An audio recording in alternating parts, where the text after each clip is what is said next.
माझे नाव नैना आहे आणि मी 22 वर्षाची आहे. दिसण्यातही मी सुंदर आहे, पण माझं नशीब फुटकं आहे. कारण मी एका भिकाऱ्याची मुलगी आहे. मी आणि माझी आई मातीच्या घरात राहतो. माझ्या वडिलांचे खूप आधीच निधन झाले होते. मी माझ्या आईची एकुलती एक मुलगी होती आणि माझी आई मला नेहमीच घरात कोंडून ठेवत असे. आश्चर्य तर मला या गोष्टीचे वाटत होते की बाकीचे लोक आपल्या मुलांना घेऊन भीक मागायला जातात आणि सगळे मिळून भरपूर पैसा कमावतात, पण माझी आई मला या गोष्टींपासून दूर ठेवत असे. ती मला घरातच ठेवत असे आणि मलाही या गोष्टीचा आनंद होता की मला हे असले काम करावे लागत नव्हते. पण यामागचे सत्य काय होते त्यापासून मी वंचित होती. सांगायला तर आम्ही लोक खूप गरीब होतो. आमच्याकडे काहीही नव्हते. माझी आई जे मागून आणत होती त्यातच आमचा उदरनिर्वाह चालू होता. परंतु माझ्या आईची विचारसरणी खूप वेगळी होती. तिने मला घराच्या 4 भिंतीच्या आडच ठेवले होते. ना माझे कोणी नातेवाईक होते, ना कोणी मैत्रीण होती. नातेवाईकांकडेही माझी आई एकटीच जात असे. ती म्हणायची की तू खूप सुंदर आहे, तुला लपवून ठेवले तेच बरे आहे. जर तुला कोणी माझ्याजवळ पाहिले तर आपल्याला कोणी भीकही देणार नाही.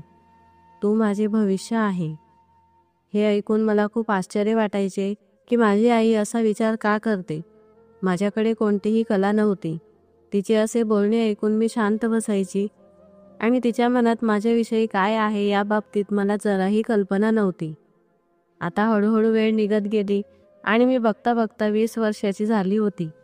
एके दिवशी अचानक माझी आई दुपारी आली आणि या गोष्टीचे मला खूप आश्चर्य वाटले, कारण याआधी ती कधीच दुपारी आली नव्हती.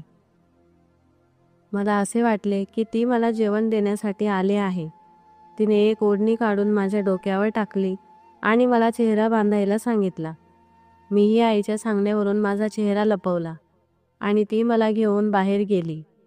मी विचार करत होते की माझी आई मला कोठे घेऊन जात आहे, कारण माझ्या आयुष्याचे 20 वर्ष मी घरातच काढले होते. आजपर्यंत मी कोणत्याही कारणास्तव बाहेर पडली नव्हती. मला बाहेरचे जग काहीच माहीत नव्हते. माझी आई मला रस्त्यावर घेऊन आली होती. तेथे बाजूलाच एक गाडी उभी होती. तिने गाडीचा दरवाजा उघडला आणि मला आत बसण्यास सांगितले. तिच्या सांगण्याप्रमाणे मीही गाडीत जाऊन बसले आणि तीही माझ्याजवळ येऊन बसली. मी आईला प्रश्न विचारू लागली की हे काय आहे, आपण कुठे जात आहोत, पण आईने माझ्याकडे दुर्लक्ष केले. मीही गुपचूप बाहेरची गंमत पाहत बसली होती. माझी आधीपासूनच अशी इच्छा होती की मोठ्या गाडीत फिरावे, पण माझी आई मला कुठेही नेत नव्हती. पण तो दिवस मला आजही आठवतो, ज्या दिवशी मी गुपचूप बाहेर पडली होती आणि देव जाणे माझ्या आईला हे कसे माहीत झाले. तिने माझा हात ओढतच मला घरी आणले आणि काठीने मला खूप मार दिला होता. त्याच भीतीने मी आजपर्यंत कधीही घराबाहेर पाऊल ठेवला नाही. पण आज आईसोबत बाहेर येऊन मला खूप छान वाटत होतं. थोड्या वेळातच आमची गाडी एका घरासमोर येऊन थांबली. ते घर नसून एक बंगला होता. ते घर पाहून मला आश्चर्य वाटले, कारण मी माझ्या आयुष्यात एवढे सुंदर घर पाहिले नव्हते. मला फक्त माझे मातीचे घरच माहिती होते. आम्ही गाडीतून बाहेर उतरलो आणि आई माझा हात पकडून मला त्या घरात घेऊन गेली. बाहेर उभा असलेल्या वॉचमनने आम्हाला अडवले नाही. नेहमीच आई मला असे म्हणत असे की हे घराबाहेरील वॉचमन आम्हाला भीक मागण्यासाठी आत जाऊ देत नाही. मग आज या वॉचमनने आम्हाला का रोखले नव्हते? जसेही आम्ही घरात गेलो तेथे मोठे गार्डन होते. ते पाहून मला खूप नवल वाटले. मी शब्दात सांगू शकत नव्हती. ते घर एवढे सुंदर होते. घरात मोठे झुंबर लावले होते आणि समोरच सुंदर असा गालीचा टाकला होता. घरातील जिना चढून माझी आई त्या रूममध्ये गेली. त्या रूममध्ये एक सुंदर महिला बसली होती. तिचे कपडे पाहूनच मी आश्चर्यचकित झाले. तिच्याजवळ एक कामवाली बसून तिचे पाय दाबत होती. माझ्या आईने माझा हात सोडला आणि जाऊन तिच्या पायात पडली आणि माझ्याकडे पाहून म्हणाली की मॅडम, ही माझी मुलगी आहे, नैना. त्या महिलेने मला जवळ बोलावले. मी अजूनही माझ्या चेहऱ्यावर रुमाल बांधला होता. मी एक आज्ञाधारी मुलगी होती. माझी आई मला जे सांगेल तेच मी करत होती. माझ्या आईने मला खूप चांगले संस्कार दिले होते. मी जाऊन माझ्या आई शेजारी उभी राहिली. ती महिला पाहून म्हणाली की तू नैना आहे का? तू खरंच खूप सुंदर आहे. तिने मला चेहऱ्यावरील रुमाल काढायला सांगितला. तिची मला पाहण्याची पद्धत खूपच वेगळी होती, त्यामुळे मला ती आवडली नाही. जेव्हा मी त्या महिलेला पहिल्यांदा पाहिले तेव्हा मला ती आवडली होती, पण तिचा स्वभाव मला आवडला नाही. मी माझ्या चेहऱ्यावरील रुमाल काढला नाही आणि खाली मान घालून शांत उभी राहिली. जेव्हा माझ्या आईने मला पाहिले तेव्हा ती म्हणाली की नैना, चेहऱ्यावरचा रुमाल काढ. आणि माझ्या आईने मला सांगितल्यामुळे मी पटकन चेहऱ्यावरून रुमाल काढला. रुमाल काढताच ती महिला मला निरखून पाहू लागली. ती मला डोक्याच्या केसापासून तर पायाच्या नखांपर्यंत एकटक पाहत होती आणि मला पाहून म्हणाली की चिखलातही कमळ उगवते का? एवढी सुंदर मुलगी कुठे भेटली तुला? ती माझ्या आईला प्रश्न करू लागली. त्यावर माझ्या आईने तिला उत्तर दिले की हो, कधी कधी चिखलातही कमळ उगवते. तुम्हाला माझी मुलगी कशी वाटली? माझी आई तिला विचारू लागली. ती म्हणाली, ठीक आहे, तिला बाहेर पाठव, आपण दोघेजण बोलूया. मला त्या महिलेचे म्हणणे जराही कळत नव्हते, पण माझ्या आईला खूप आनंद झाला होता. माझी आई म्हणाली की मॅडम, माझी मुलगी तुम्हाला जराही निराश करणार नाही. तुम्ही जे सांगाल ते काम करेल. तुमच्या सर्व इच्छा पूर्ण होतील.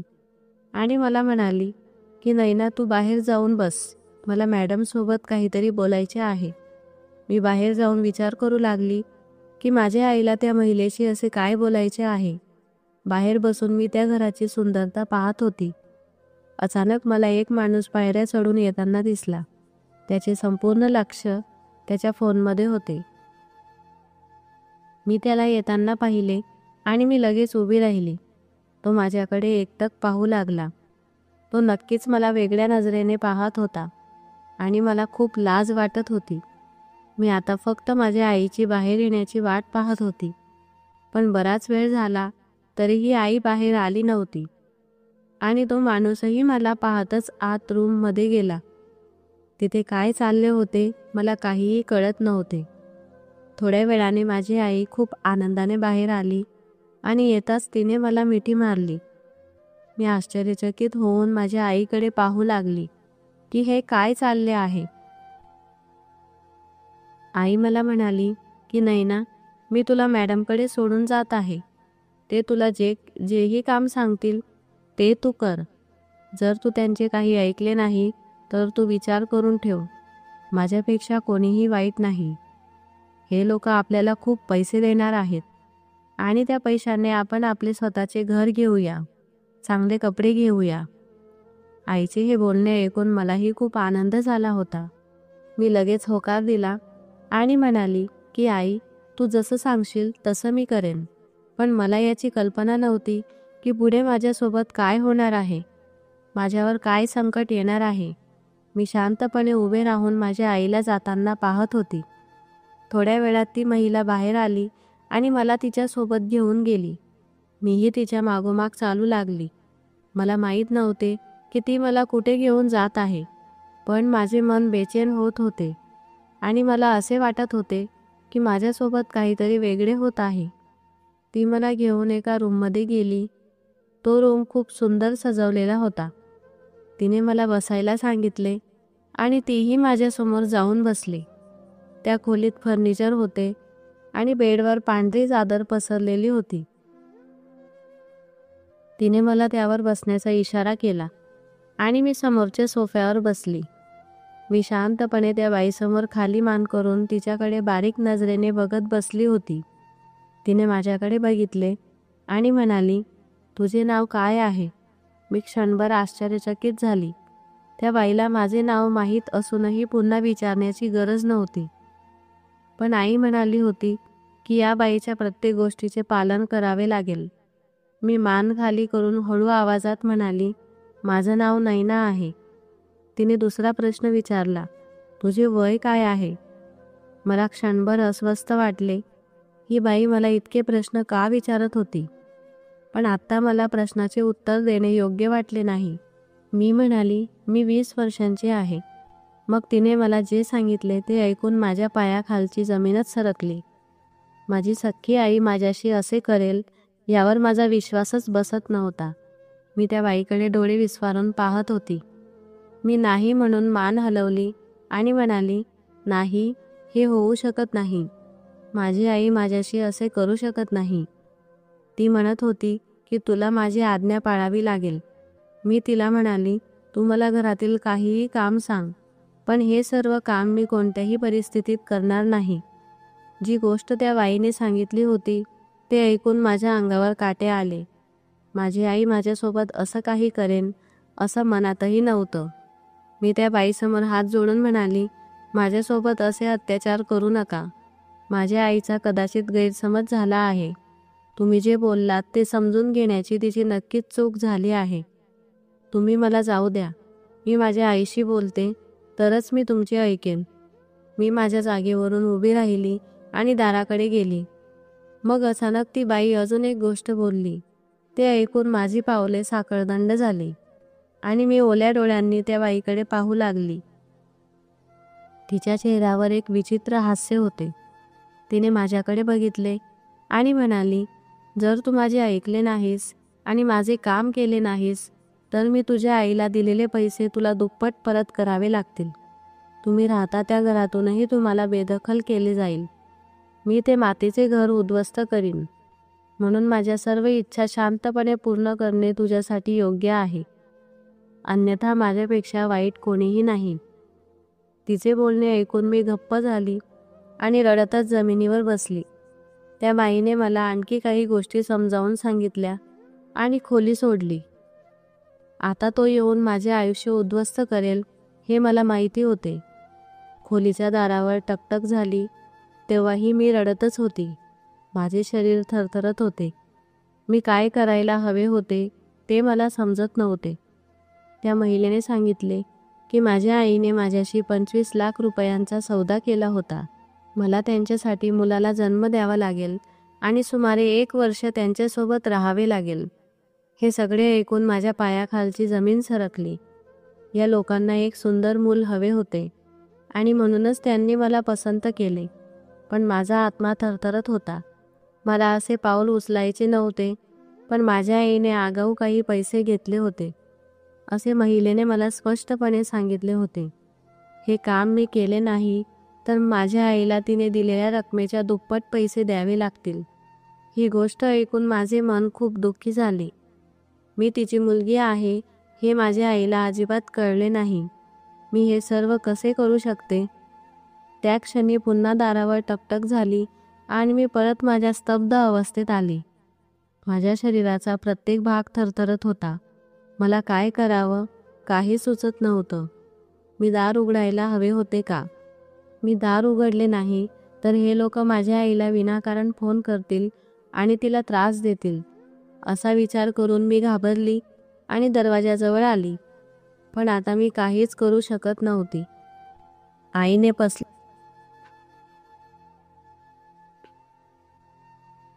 आईने पैसे घेतल्यानंतर मला हे सर्व स्वीकारावे लागले.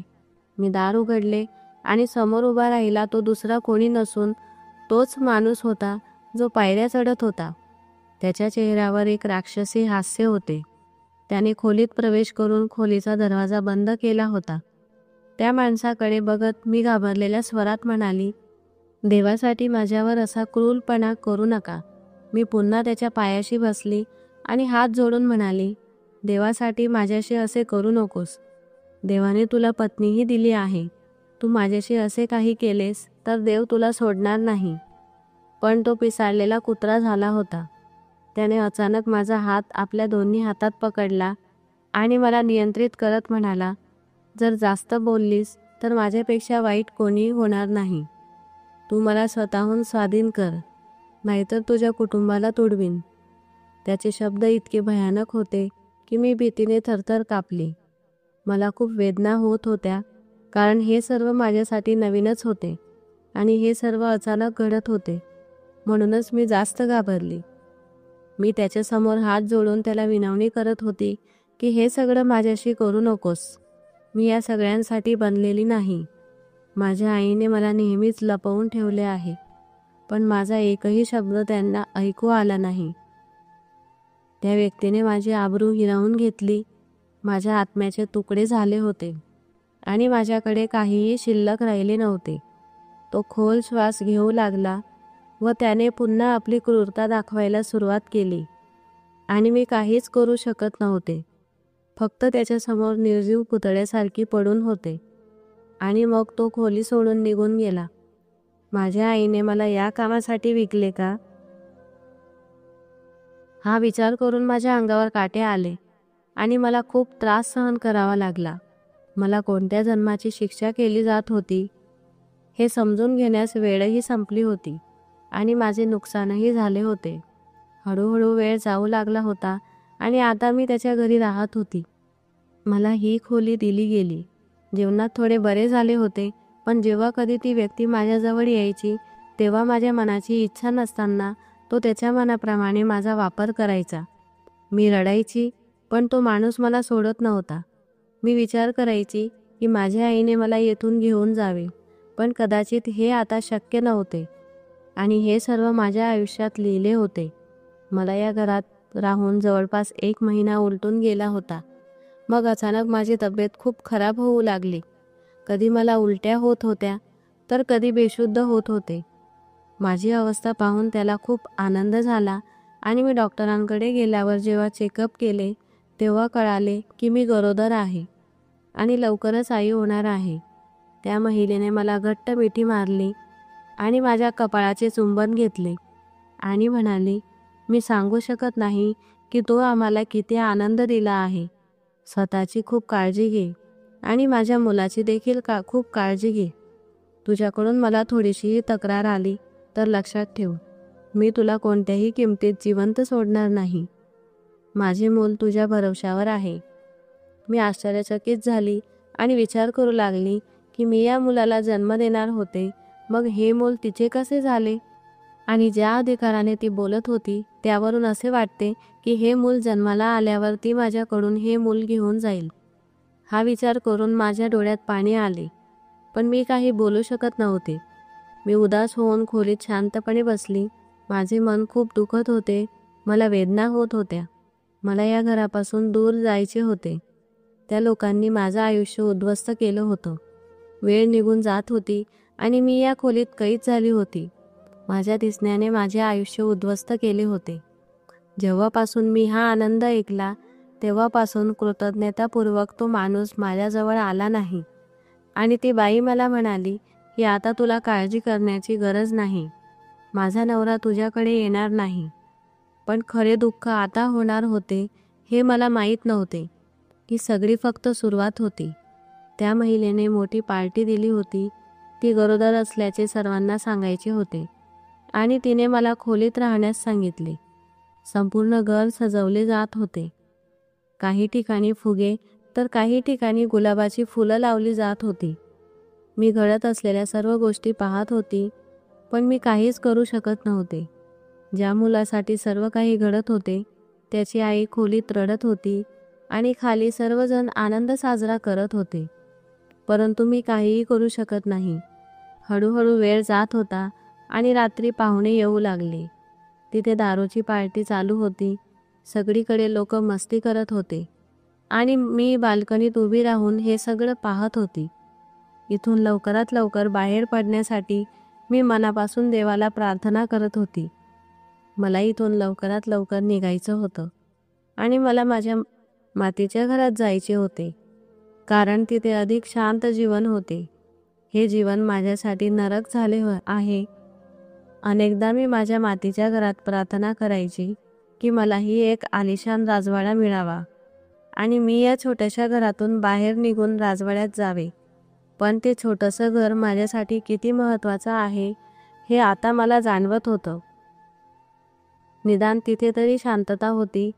इथे शांतता नव्हती, फक्त अपमान दिसत होता. दिवस वेगाने निघून गेले आणि माझी वेळ कधी संपली हे मला कळालेच नाही. शेवटच्या दिवशी मी माझ्या मुलाबद्दल विचार करू लागले आणि डॉक्टरकडे जाण्यापूर्वी मी पोटावर हात ठेवून बोलली आणि देवाला प्रार्थना केली की हे मूल माझ्या मांडीवर खेळावे. पण हे सगळे माझ्यासाठी स्वप्नासारखे होते. आणि मग माझे डोळे मिटले. जवळजवळ सकाळी जेव्हा मी माझे डोळे उघडले तेव्हा मला माझ्या पोटात बाळ जाणवले नाही. माझे ऑपरेशन झाले आणि माझ्या मुलाचा जन्म झाला. देवाने मला मुलगा दिला होता. मला माझ्या मुलाला भेटण्याची इच्छा होती. मला माझ्या मुलाला पाहू द्या, त्याला माझ्या मांडीवर घेऊ द्या. पण कोणीही माझी अडचण समजून घेतली नाही आणि माझ्या भावनांना दाद दिली नाही. उलट माझ्या मुलाला त्या मालकिनीच्या मांडीवर ठेवले होते. आणि 1 वर्षानंतर मी माझ्या आईला माझ्या समोर पाहिले. गेल्या काही दिवसांपेक्षा आता तिची प्रकृती बरी होती. तिने माझ्या डोक्यावर हात फिरवला आणि म्हणाली, मला तुझी खूप आठवण येते. मला तुझ्याकडे यायचे होते. मला तुझ्यावर प्रेम करायचे होते. पण या लोकांनी नकार दिला. ते म्हणाले की मूल जन्माला येईपर्यंत तुम्ही तुमच्या मुलीला भेटू शकत नाही. हेच कारण होते की मी तुझ्याकडे आली नाही. आईचे म्हणणे ऐकून मी शांत झाली. त्या लोकांनी हॉस्पिटलचा सर्व खर्च उचलला आणि मग मी आईसोबत माझ्या घरी आली. माझ्या आईने ते मातीचे घर खूप छान बनवले होते. मी देवाचे आभार मानले आणि शांतपणे झोपली. पण मला खूप वेदना होत होत्या. मला प्रत्येक क्षणी माझ्या मुलाची आठवण येत होती. इथे आल्यानंतर एक वेगळीच शांतता होती. पण असे असूनही हे माझ्यासाठी खूप मोठे दुःख होते. हळूहळू वेळ जात होता. माझे ऑपरेशन होऊन 2 महिने झाली होती. अचानक जेव्हा एके दिवशी माझी आई पुन्हा घाईघाईने घरात शिरली आणि मला पटकन चादराने झाकून तिच्या मागे येण्यास सांगू लागली. मीही शांतपणे आईच्या मागे गेली. आजही मला कुठे नेले जात आहे हे कळत नव्हते. आजही आई मला एका स्त्रीकडे घेऊन आली. पण ती स्त्री खूप दयाळू ठरली. मी तिच्या पतीपासून गरोदर झाली आणि यावेळी माझ्या घरी मुलीचा जन्म झाला. मी खूप रडले. आईसमोर हात जोडले होते की माझे नुकसान करू नकोस. देवाच्या कृपेने मला माझ्या परिस्थितीवर सोड. पण माझी विनंती कोणी ऐकली नाही. वेळ निघून गेला आणि त्यांनी मला या घरात सोडले. हे घरही त्या पहिल्या बाईसारखंच आहे. पण ज्याच्याशी माझे अवैध संबंध होते तो माणूस खूप छान होता आणि तो मनाचा खूप प्रेमळ होता. त्याने माझ्याशी अजिबात गैरवर्तन केले नाही. मी देखील त्याला काहीही बोलले नाही. कारण मला माहिती होते की मला हेच करायचे आहे. देवाचे आभार. मी काही काळानंतर गर्भवती झाली. माझे आयुष्य पूर्वीपेक्षा थोडे चांगले झाले होते. आता तो माणूस माझ्या जवळ येत नाही. आणि सुमारे 9 महिन्यानंतर मी एका सुंदर मुलीला जन्म दिला. आता असं होऊ लागलं की माझी आई मला कुठेतरी घेऊन जायची आणि श्रीमंतांच्या पोटी मुलं जन्माला घालायची, जेणेकरून त्यांच्या मालमत्तेचा वारस निर्माण होईल. पण कुरूप मुलं नाही पाहिजे आणि माझी मुलं खूप सुंदर होती. आतापर्यंत मी 4 मुलांना जन्म दिला होता. मी 25 वर्षांची होती. पण आता मला या कामाचा तिरस्कार वाटू लागला होता. माझ्या आईची माया मरण पावली होती. पण असे असूनही मला खूप वेदना होत होत्या. मी माझ्याच हातांनी माझ्या मुलांना दुसऱ्यांच्या मांडीत घालत असे. मला फक्त माझ्या मोठ्या मुलाची आठवण येत होती. याशिवाय मला कोणाची आठवणही येत नव्हती. कारण मला माझ्या इतर 3 मुलांबद्दल आपुलकी नव्हती. हे खरे आहे. पहिले मूल हे पालकांसाठी खूप महत्त्वाचे असते. माझ्या आईला मी नकार दिल्यावर ती मला मारहाण करायची. हेच कारण आहे की आजपर्यंत मी माझ्या आईला नकार देऊ शकली नाही आणि नेहमीच तिची भीती वाटत राहिली. बरेच दिवस मला असे वाटत होते की कोणीतरी माझ्याकडे पाहत आहे. पण खूप प्रयत्न करूनही मला ती व्यक्ती सापडली नाही. आज सुट्टी होती. आम्ही आमचे घर बदलले होते आणि आता चांगल्या परिसरात राहू लागलो होतो. मी गच्चीवर गेली. अनेक पुरुष गच्चीवर स्वतःची कामे करत होते. मग अचानक माझी नजर आमच्या शेजारी असलेल्या गच्चीवर गेली. तिथे एक मुलगा उभा होता आणि माझ्याकडे एकटक पाहत होता. माझ्या मनात काय आले माहीत नाही. त्याला बघून मी माझा हात हलवला मी असे केले आणि तो लगेच माझ्या दिशेने चालू लागला. माझे हृदय खूप जोरात धडधडत होते. मी लगेच खाली आली. माझ्या मेंदूने काम करणे बंद केले होते. आई नेहमीप्रमाणे कामासाठी बाहेर गेली होती. ती नक्कीच माझ्यासाठी नवीन घर शोधायला गेली होती. थोड्याच वेळात आमच्या घराच्या दारावर टकटक झाली. यावेळी कोण आले हे मला आश्चर्य वाटले. मी लगेच दाराजवळ गेली आणि प्रश्नार्थक स्वरात विचारले, कोण आहे तिकडे? तेवढ्यात अचानक एका माणसाचा आवाज आला आणि तो दुसरा कोणी नसून माझ्याच वयाचा मुलगा होता. तो मला उद्देशून म्हणाला, ज्याला तू आत्ताच हात दिला आहेस. माझे हृदय वेगाने धडधडू लागले. तो माझ्या दारात का आला होता? माझ्या मनात विचित्र विचार घुमत होते. माझा श्वास घुंगरूसारखा उडत होता. मी शांतपणे दार उघडले. मला माहिती नाही की त्याच्या उपस्थितीत मला खूप विचित्र का वाटले. आजपर्यंत मी 4 माणसांच्या जवळ आली होती, पण या माणसाला पाहून माझ्यात जी भावना निर्माण झाली ती मी इतर कोणाला पाहिल्यानंतर अनुभवली नव्हती.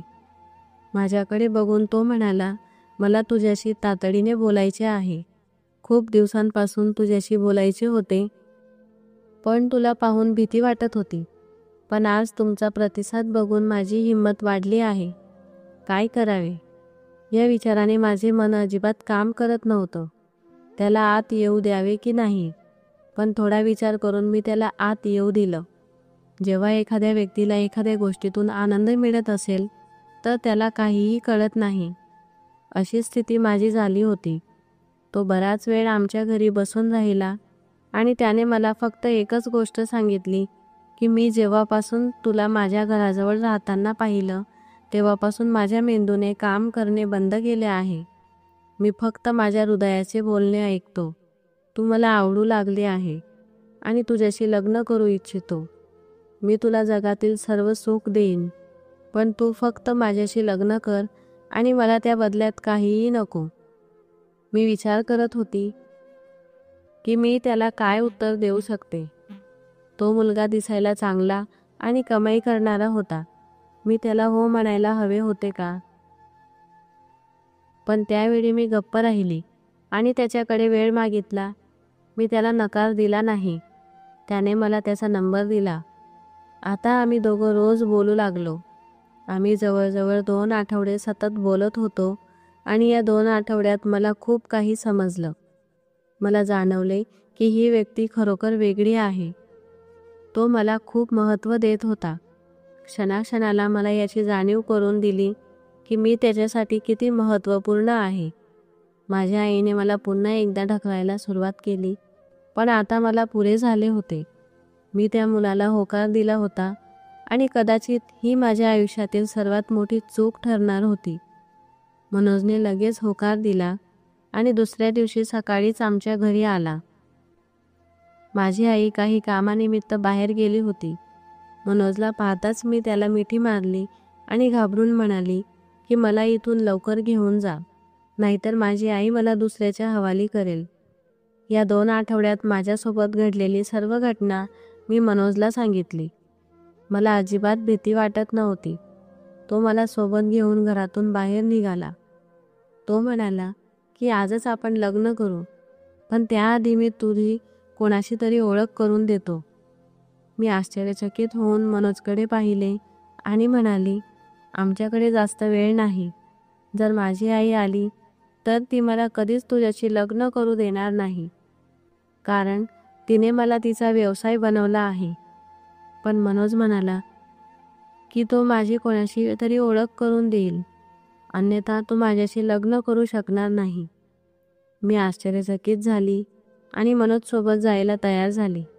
तो मला एका घराजवळ घेऊन आला. आम्ही दोघांनी खूप लांबचा प्रवास केला होता. आता मी थोडी बरी होती, कारण मी माझ्या घरापासून खूप दूर आली होती.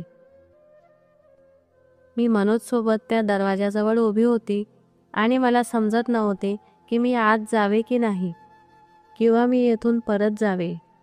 माझा हात धरून तो मला आत घेऊन जाऊ लागला. मग मी घाबरून म्हणाली, कोण आहे आत? आधी सांग ना. पण त्याने माझे काहीही ऐकले नाही. त्याने मला शांतपणे आत नेले.